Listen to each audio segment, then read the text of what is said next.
What's up, guys? Welcome back to the channel. We're in the basement remodel job here, and we've got all of our drywall board hung. A lot of people were like, what is with the purple? It's moisture, mildew, mold, whatever resistant drywall. So a lot of times you see that green, blue, I guess USG. I think this is USG. I don't even know. XP mold and moisture resistant gypsum board. So we're gonna go ahead and get into this mudding and finishing video, but before we do that, we actually have some prep work that we need to do to make sure that we can have a good finish on our walls. So let's get into some of the things we need to check before we start actually slinging mud on the walls. So the easiest thing to do, and the first thing you gotta make sure, is that all of your screws are just barely kind of depressed into the surface. You can see this screw right here.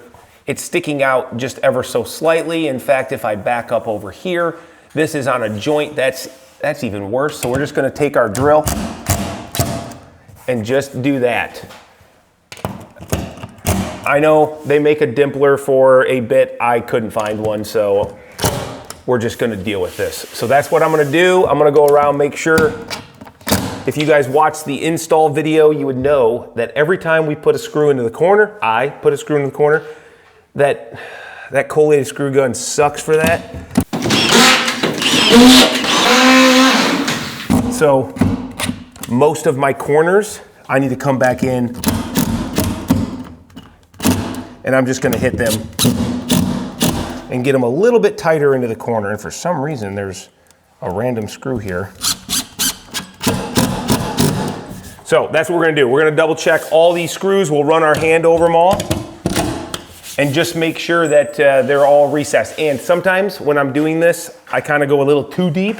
I'm gonna wanna add another screw if I see anywhere, and I'm looking, where maybe the screw got pushed in a little too deep. We don't want that screw head to pop out. So that's the first thing we're gonna do. All right, one other thing that I always do is I check my butt joints, because this is a factory. Actually, I think that both of these were cut joints that came together. Look at this right here. See this like paper that's just loose and whatever? I always like to take a good knife blade, get it started, and hopefully just come on down here and do that. Try to clean this up so that when you put your tape over the butt joints are the worst. They're the ones that are most visible, so you want to get them as flat as possible. Like right here, we got this sort of stuff. Edges of the tape, you don't want that to be loose in there. Just cut that back. And if you feel anywhere that your paper is kind of loose, it's gonna get covered with tape, but still, you wanna take care of that. So that's the next thing I'm gonna do, is check all my joints, make sure I don't have loose paper or anything bubbled up, and then I'll be able to tape that really nice and flat. Another place that you get this common pucker out is where a screw goes in on a butt joint. So you can see that this is kind of puffed out. I'm just gonna cut that out. And then that'll accept mud and tape a lot nicer. All right, another thing I'm looking at is where I've got an outside corner here. You can see we just kind of didn't do a great job of making this cut, and it sticks out past the other piece just a little bit. That's not gonna allow us to put a nice piece of corner bead over this, so I'm just gonna take my, my rasp here, and we'll just smooth this down.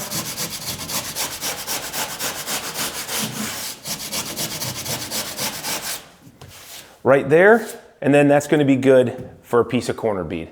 Oh yeah, and kind of most importantly, you wanna make sure that you actually put all your screws in your panel where you wanted them. This we kinda must have installed and then just kept going without actually doing all of our screws.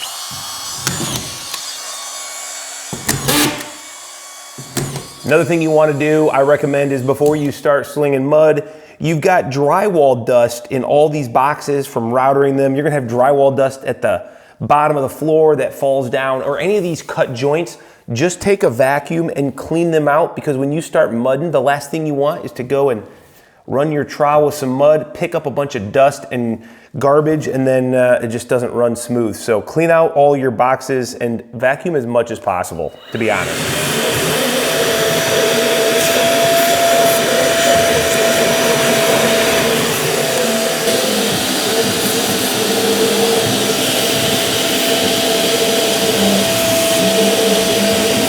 All right, so last time we did a mudding job with drywall in our HQ. We got these sick level 5 tools, thank you level 5, and we got a bazooka. If you don't know what a bazooka is, it's pretty sweet, but also complicated, and for what we're doing, I thought it would be better to just do a more DIY friendly mud job. So I may use some of my boxes, and I will use them because I think even if you're a DIYer, you can find very inexpensive mud boxes, and when you see these in action and how good of a job it does, for the 60 or 70 bucks for like one of these to just do your finishes might be worth it to you. And because I'm kind of lazy and I don't want to do it all by hand because those things are so awesome and they do such a good job. So we're gonna get started. We got all of our prep work done. We kind of gone around and cleaned up, and we've got some, this is all purpose. It's the green lid, and you know, everybody's got their own opinion, but I always start with the green because there's more glue in it, and it is better for getting your tape embedded into the drywall cracks. So we'll get this opened up, and we're gonna use paper tape this time, and we're gonna use some corners that are paper corners. They got a nice little metal bead. So this is gonna be the first time that I've used these on an outside corner, actually. Normally I use full-on metal corner bead that you put nails in, but I'm gonna give this a try because a lot of people last time said, dude, just try like the mud-in ones. Once the mud dries, it's pretty awesome. Actually, a lot of people said use vinyl. Vinyl? Why yes, vinyl? Because vinyl is more flexible. It doesn't, if you hit it, it won't ding as much. That makes sense. These will ding a little bit because they're metal, but honestly, yeah. I just like the metal, man. They're pretty strong. So we're kind of finding a compromise, I think. So, all right, let's get this opened up. I just realized, Greg, we didn't run our vacuum around the perimeter. We need to do that because I don't want mud or dust getting blown up. Let's do that real quick. All right, so I'm gonna go ahead and start by getting some tape all set up and rolled out, cut to size for my corners. I'm gonna use, here, go ahead and cut that right there, buddy, right in between my fingers. I'm gonna use this straight flex. Definitely recommend this if you are a DIYer because it really makes the job pretty easy to get a nice corner, especially if you're thinking about doing some different colored walls and you gotta, where those walls are gonna come together, or maybe you want an accent wall. This is really good because what it does is, you can see, it's going to give me like a perfect corner. It doesn't get wavy on me, and also the amount of taping that you have to do on this is less because it's a no-coat corner. Kind of hard to explain, but if you look at the tape itself, let me get this. Look at the edge of the tape. Can you kind of see how thick this is? There's like this really thick vinyl-y feeling something, and then this is like a paper over the top. When this goes into the corner, this is not gonna need to be mudded all the way into the corner because this is already kind of filled in. You're basically we're gonna glue this into the corner and then just top coat this. We don't have to actually go into the corner. So I like using this, but it's like 40 or 50 bucks a roll. And since I have some, I'm gonna use it on all my inside corners. But I probably wouldn't do this if I didn't have the roll. I'd probably just, since it's in the basement, I'd just use regular paper tape. All right, buddy, let's see. When we do your house, Greg, we'll use cheap paper tape. Okay, perfect. Right there on the 615.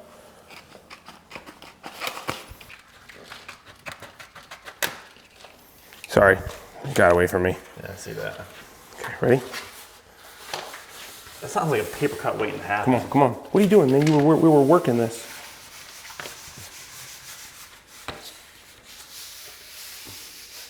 Nice.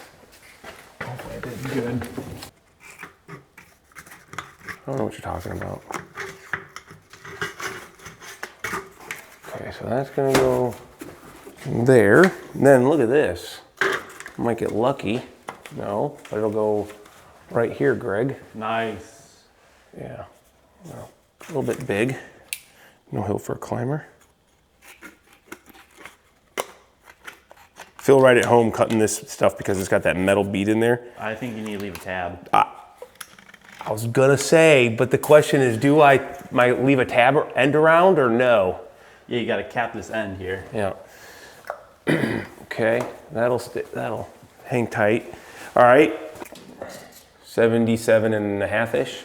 Okay, so give me a hook that side, 77.5-ish. Okay, got it. And then what I'm gonna do here is give myself a little mitered corner. Okay, so that'll go like so. Got another one? Yeah. Okay. Let's see. Just make sure everything kind of fits together there. I'll have to kind of feather them. Yeah, that'll work. Oh yeah. Who can't wait for mudding? Golly, it's so much fun. Oh, look at that. It's clean on the top. You know, a lot of people will mix and put a little bit of water in their mud. I don't ever really do that for the first coat. I just want as much, it's like putting water in your concrete. It does make it easier to work. And I think this even says maybe, I feel like they say you should mix it. So I just kind of mix up the top layer as I work it down. I keep mixing it up. But the more water, the easier it is. But also, it doesn't have as much glue when you start watering it down. So, all right, buddy. I'm gonna let you get some and go to town, and then I'm gonna give me a. Here, I'll just do this and get out of here. You can do your thing. Maybe you don't even need a bin, Greg. Or do you want one? Yeah. Pretty easy. Yeah. And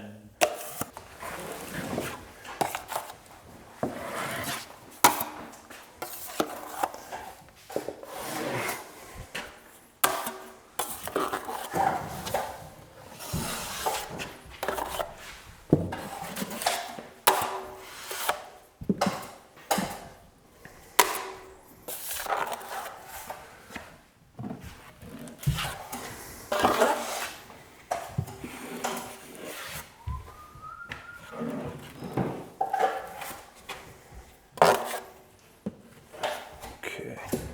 Make sure those little holes get some mud in there.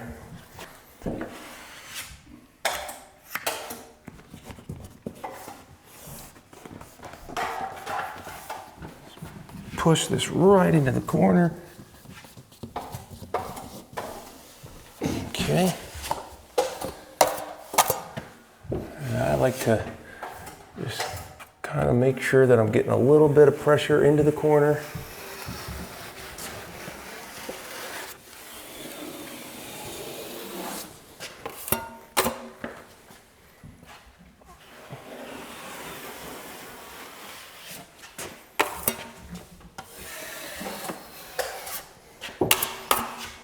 Okay, one time is never enough. You want to work all that mud out. You don't want a ton of mud back there. Make the corner too fat.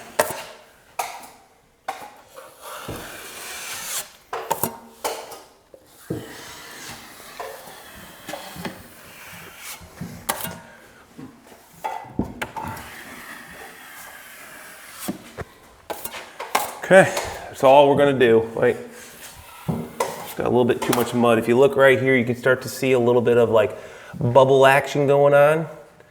I might have just a hair bit too much mud in there still, or it's a little bit kind of crooked. So I'm just gonna kind of work over it just one more time and just leave it. Well, as long as that glue is all over that tape on that edge, on that backside, that will finish up really nice. Mud right on the corner of your trowel, just kind of get it in here. You don't need a ton, you just want it underneath the tape. So I just try to grab it just on the side.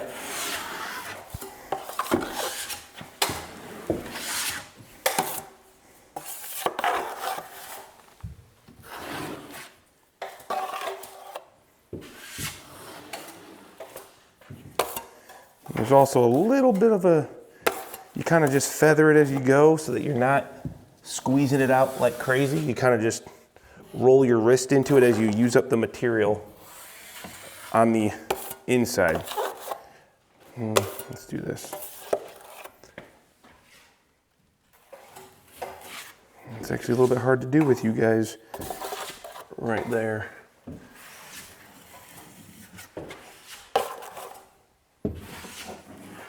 Okay.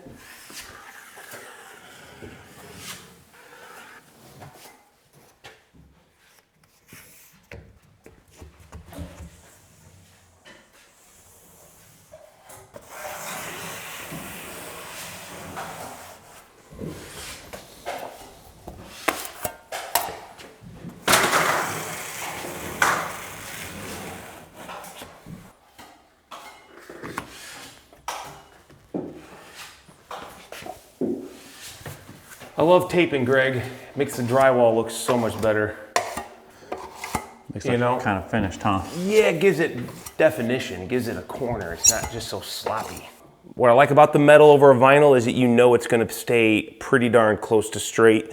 So, you know, you can eyeball it, make sure it's good, but vinyls or plastics can have a little bit of wave if you're not careful, and the metal ones stay pretty darn good. So we'll just leave that, let that set up, and then we'll start top coating. But that's a lot easier than having to nail on a metal corner, which is what I'm used to. So we'll see how it holds up though. That's what's most important.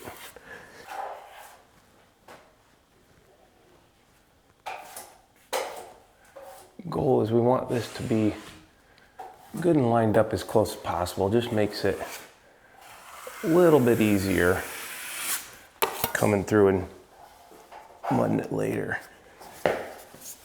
Thing is, these corners, these outside corners have like a bead in this point, and if you look really close, you can kind of see how it beads out, okay? So this little tip is actually sticking out proud, and what you don't want to happen is you don't want your corner to get put on and be like this. You want it to be a little bit less than 90, and the reason is if it gets spread out too far, if you push this in too hard, then when you go to run your tape over it and it's running on this edge, you don't want it to be rubbing here. You want this to fill with mud. So I don't know if you can kind of see this. It's actually kind of hard to see, but you see the gap because the bead way out here is actually sticking out. So I don't want to push this in too much that that gap goes away, because I want to actually fill that up with mud on my next coat. It's the only reason I like the metal ones. I can put them on exactly where I want them. These, I got to be careful that as I work the mud, I don't move them too much. Tape beds and butt joints. Butt joints are when two sheets of drywall butt together, and the tape bed is where this nice compressed edge is going next to another piece. And I don't know if you can really see that, but you got some daylight going through there. It's because from about here to here, this depresses in, and that's so you can get a nice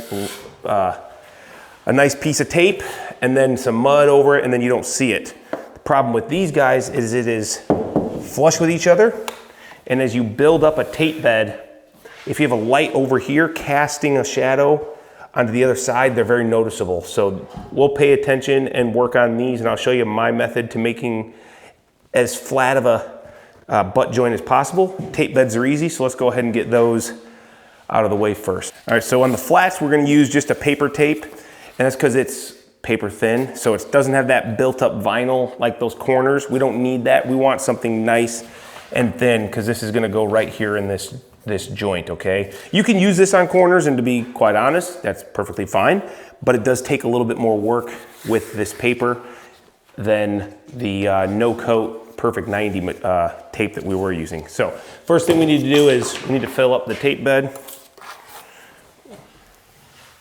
So we're just gonna run our knife kind of sideways. Okay.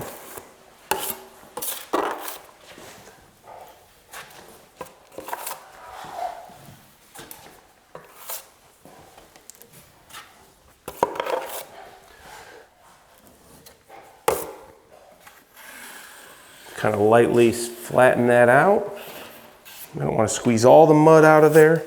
And we want to make sure that we have enough mud that the tape is going to fit into it, because we want the tape to be completely covered with mud on the backside. All right. I'm gonna start over here because I'm a righty. This makes it easier. There's a little bit of a center bead in this tape. That's so if you're gonna fold it, it's like pre-bent. I just always try to line that up with, look, you can see right here, that's my joint. Let's get that out over there. There we go.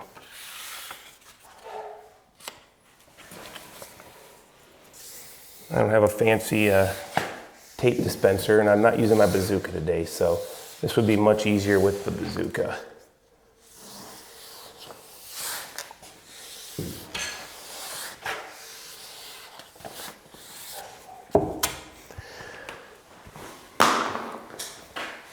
Okay, I like to start in the middle because as you work this, it's gonna wanna like bubble out, and I just find it easiest to kind of start in the middle and push the bubble all to one side, and then come back, and then I'll go the other way.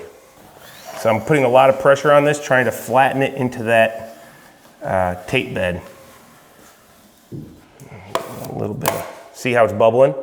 If we push it all from one side, you can stretch the tape, and then, I don't know, I just find it easier to kind of start on one side and work your way. So we're going into this corner. We want to make sure we flatten it out a little bit.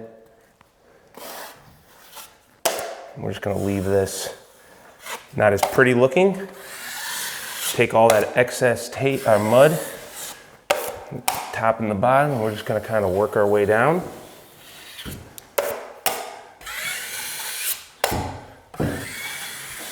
Don't worry if it doesn't look pretty, as long as we got good tape bed underneath of it, or mud bed underneath that tape, we're golden.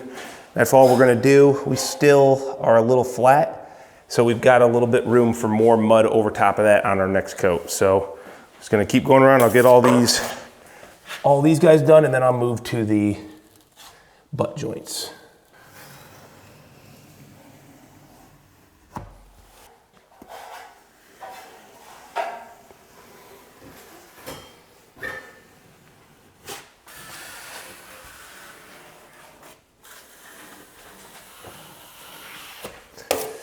All right, guys, I am an impatient man. I couldn't wait any longer. We have not had any major rain. In fact, we've had like no rain in the last like 45 days. I need that basement to be verifiably like protected from water. So I set the hose up. I've just been spraying this area. In fact, you can see the water is just sopping here. And that is to hopefully simulate a large rain event to make sure that that crack repair is working. Now, if you come down here, remember, well, you guys didn't really see this. I kind of talked about it very quickly. We did a ton of drainage work here. I put gutter drains in, solid pipe, and then we also did a French drain in front of that window. And all of that exits right here. So you can see the French drain is doing its job. The water is coming out. So I didn't want to have to dig my entire yard up in order to put some waterproofing on, because I think I had some waterproofing. I saw some black tar, but I wanted to make sure that any surface water was just getting out there as quick as possible. So let's go down to the basement. We'll take a look at the crack, because I want to cover that all up and finish my mudding in the entire basement. All right, ground is soaked outside. We've had that hose running for about 45 minutes. No signs of any moisture. Like I said, when we did the repair outside, I could see the path, and I know the problem. I had a gutter problem, and it was running right along my foundation. We've got all that moved away. We've got good drainage, so I'm not too worried about this. I think this looks good. So we're gonna get this finished. Let's get this covered up and finish this mudding.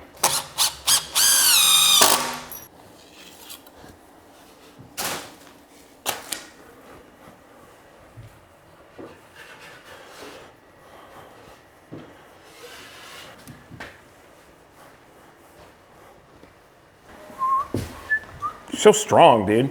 Let me help you here. Got this end. I'm feeling kind of weak because I need to go to the chiropractor for my neck. My way.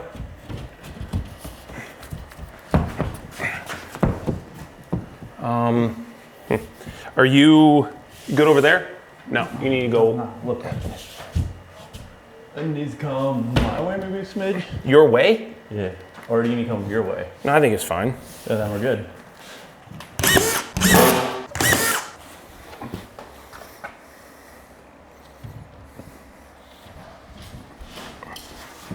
If I remember right, this one was pretty tight.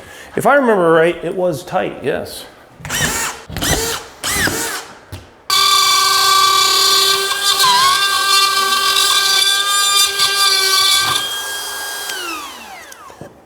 So I've already done a bunch of this. In fact, I've basically taped everything except for this section. So I didn't show you guys butt joints. I'll show you how I do a butt joint on these guys right here. And we already said, make sure that you do a good job prepping. You don't want anything protruding out, because anytime there's any buildup, the lighting will show you a shadow line where this butt joint is. So the goal is to get this as flat as possible, and it starts with a good tape bed. So let's do that.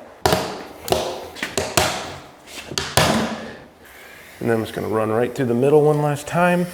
All right, now butt joints.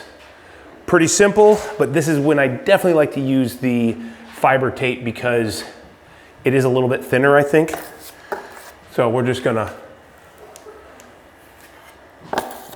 run up the middle. Really nothing too crazy. Make sure you work it into a joint if there is a little bit of extra mud there.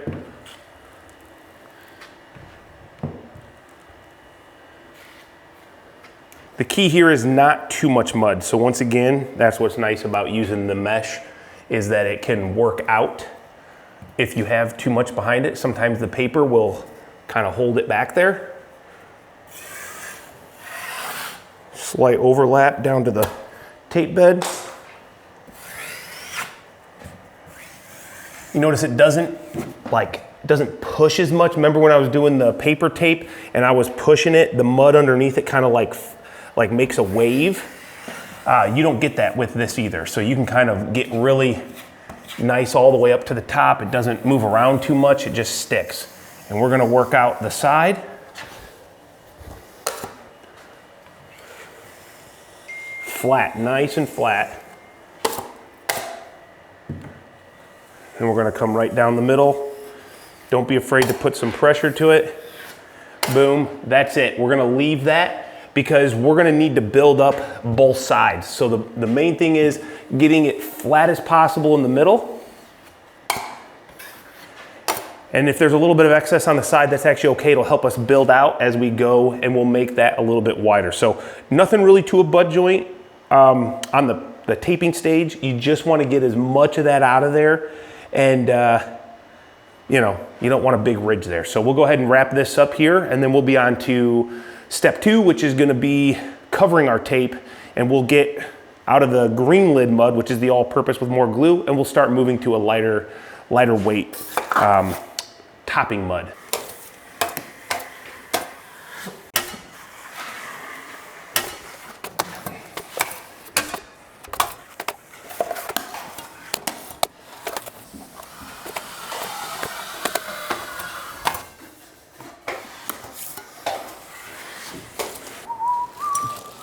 Right there. Wait, is this it? Yep, those guys. And there's the wrench right there. They weren't wing nuts. Oh, I thought they were wing nuts. Nope, you wing nut. Nice. You like that? Really, no, it was really cool. Yeah, it was very good. Oh, I don't need that. That's a spare. Yep. There we go.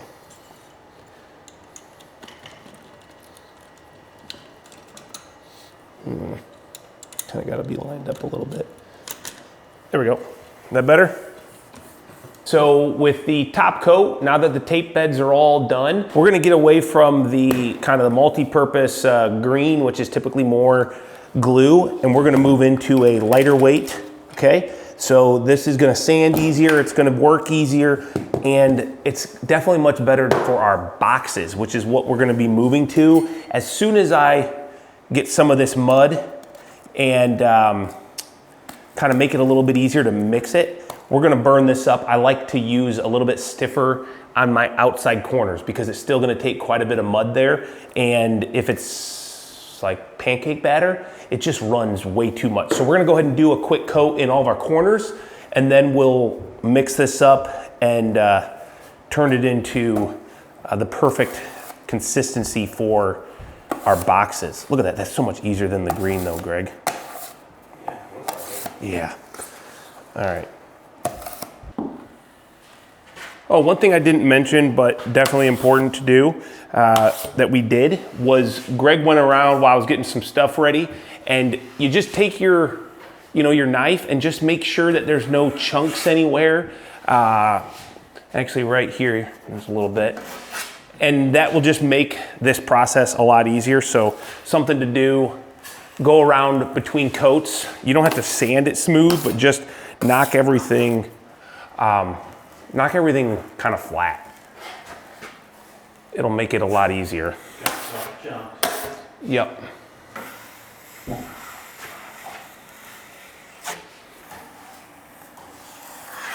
Now is when I start to kind of try to feather things in. You can start taking away any like the sharp, if there's any imperfections or any weird stuff going on. But we're not close to the end, so we still have opportunity to make things nice and smooth and flat.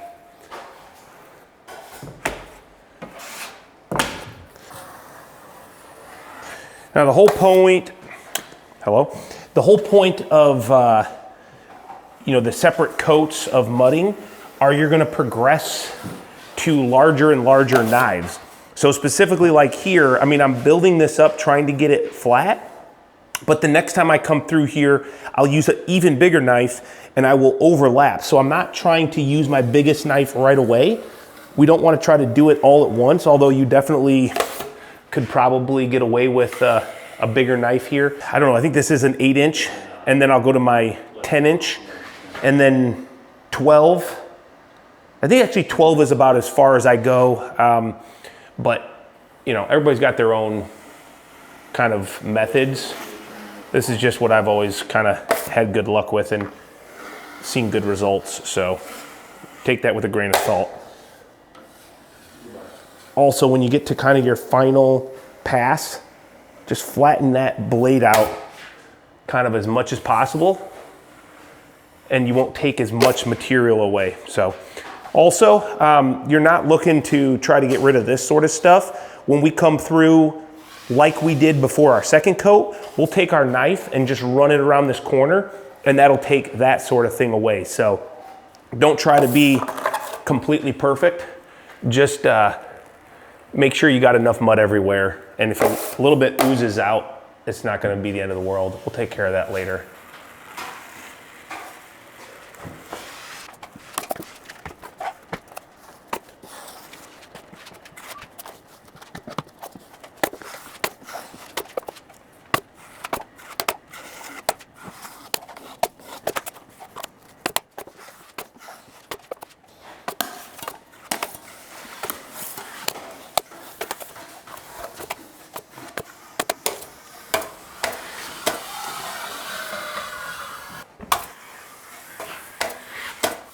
So when hitting corners,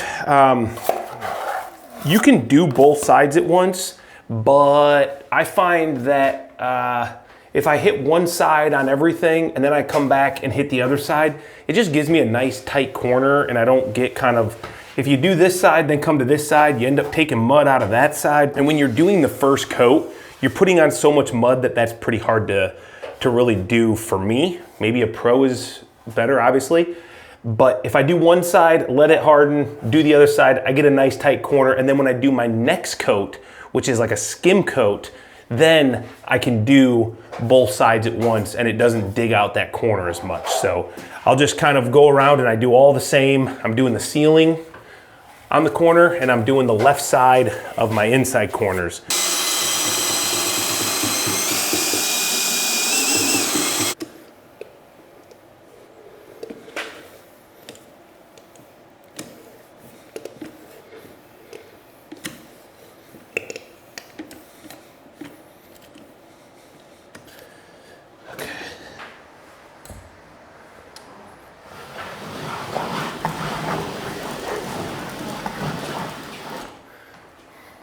Now, it's not horrible. To fix that up a little bit.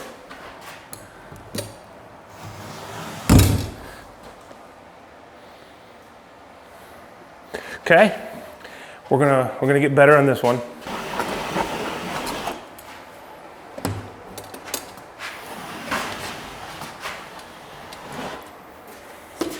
Here's the thing, dude. It's still way faster, isn't it? A lot.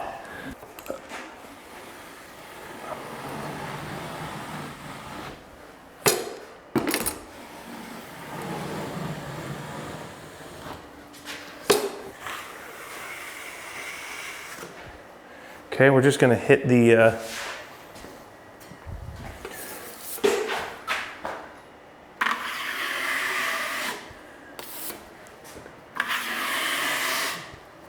okay. I mean, if you're really good, you don't have to do this, but It's the first time. first time in a long time, you know.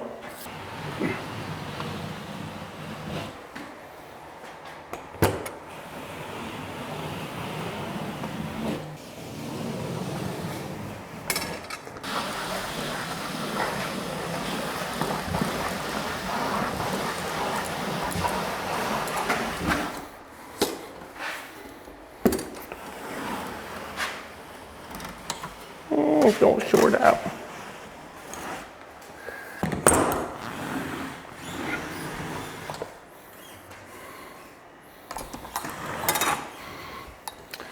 Okay, boom. And I'll just do that by hand. I mean, there's just really no quicker way than using a box to lay mud. Here, Greg, if you can clean out the outside, I'm gonna hit these and then we'll go to the other, room and do, here, can I give you that? So when I first take this, I'm gonna get that ridge on both sides. That is running my tape or my knife pretty flat. So when I come in here again, I'm not gonna just gouge it and take all this material. I'm gonna try to keep it tight on the tape side and just flatten it out, just to try to keep this material here, but keep it flat in the middle. And the whole purpose is to try to build this thing up to take the ridge out of the middle that we developed by putting the tape there. So that's honestly why I love using the boxes the most here, is because it really does a good job of only laying just enough material to fill in the flat, not super thick.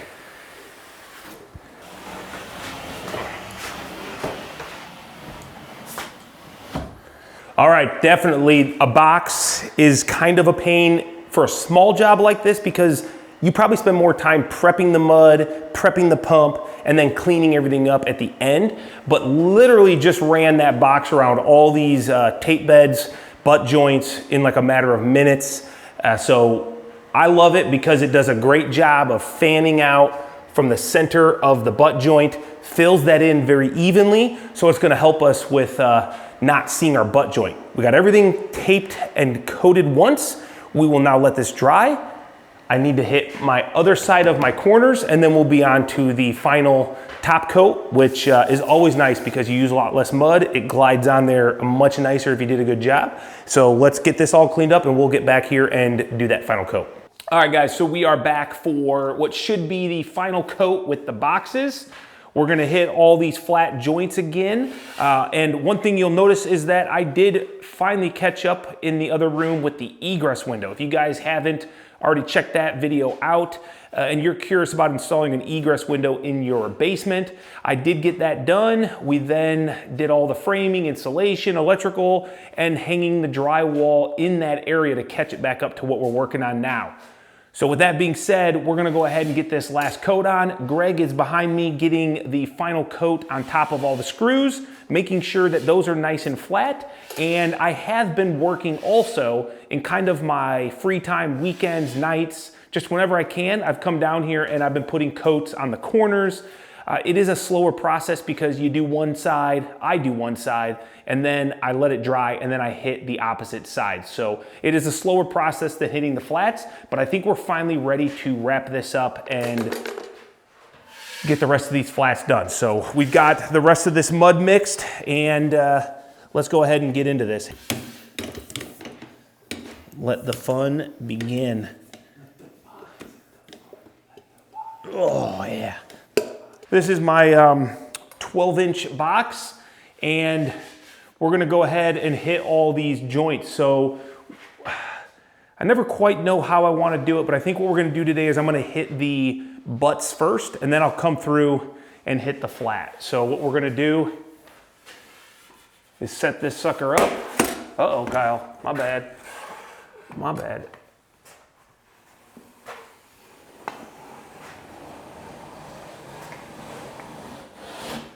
I don't know if I like that. I might need to put a little bit more mud on. This is the bigger box, yeah? Yeah. I don't know. I might have to do another coat, you know? We'll see how it finishes up.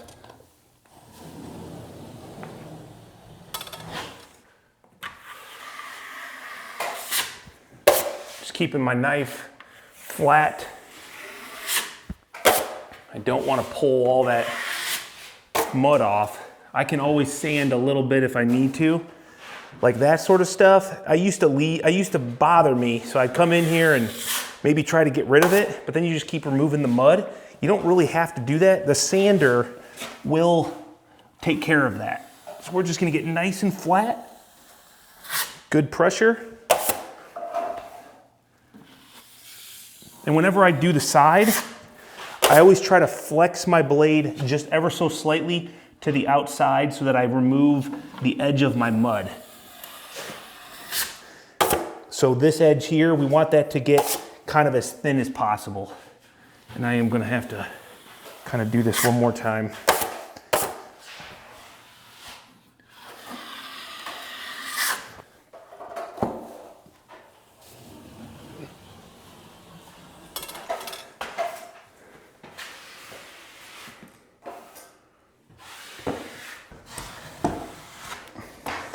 Hey Greg, look at this edge. Grab this chunk. Where? Grab that.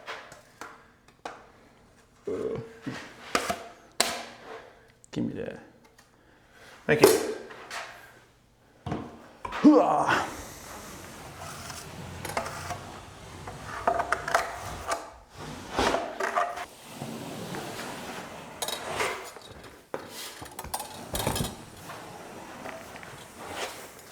I wonder if there's ever a point where you're so good that you can do this without having to trowel any of it, Greg. 100%? No, And you can just probably never come through and hit it with a sander, you know? I mean, probably could, honestly, if you have like an electric sander. Richard. You know, younger Kyle would look at this line and say, oh, I can do better. Problem is, I'll keep messing with it. It's totally unnecessary at this point because this will sand super easy. The lighter weight drywall sands real easy. And instead of coming back in here, I got this corner, like this isn't perfectly flat. It must be, yeah, there's a little bit of a fill here. That's gonna bother me. Maybe I will. Yeah, you know what? Older Kyle is just as dumb as younger Kyle. So right in here, that can eat up a bunch of mud because off of that corner, this might really come back to haunt me, but we'll see how it finishes. I think the point of the moral of the story is you don't always have to have it perfect because sanding will do a lot, but oh, that really annoys me.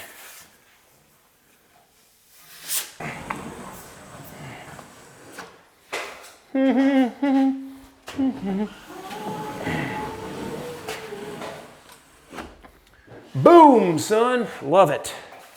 Okay, that's about out. So we are now moved into ultra lightweight joint compound. And I've never actually used this. I've always just used the regular lightweight drywall for finishing. So this will be a new one. We'll see how it goes. How do you think it'll go, Greg?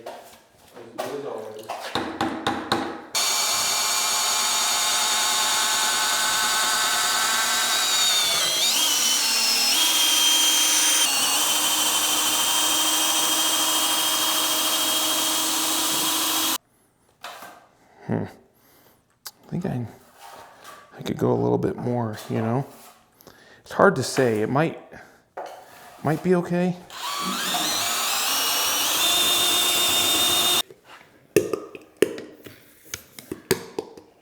Get all that air out of there.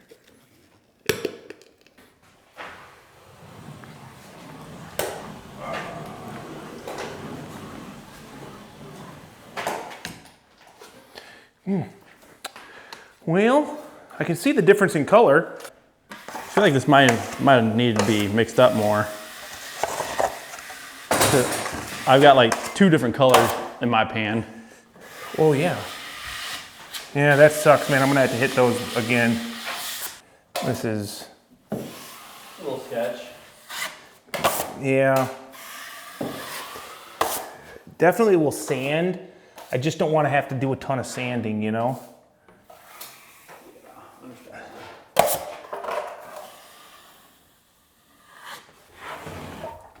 Come on.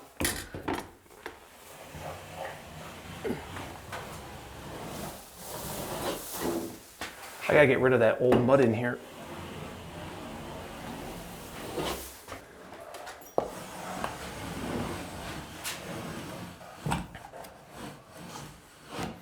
So I'm just trying something a little new because I'm being impatient, and instead of waiting for butt joints to dry so I could do my flats, I just went ahead and I went through them all, and I'm just gonna see if I can't feather things out and make it look good enough. I guess we'll see. I usually do one at a time, but today, you know what? You only live once. So I figured why not just do them both? We'll see how it goes. And most people might even say, yeah, dude, we always do them both. I guess I just don't. But I think this is gonna be just fine. We'll see.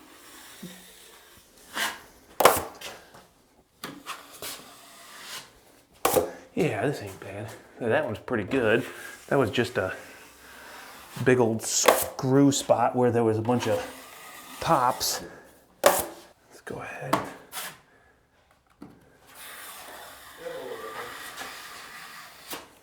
You know, the best thing about drywall, and I think I shared this already, is you can increase your quality by just reducing the number of lights you have. So in a basement, it's definitely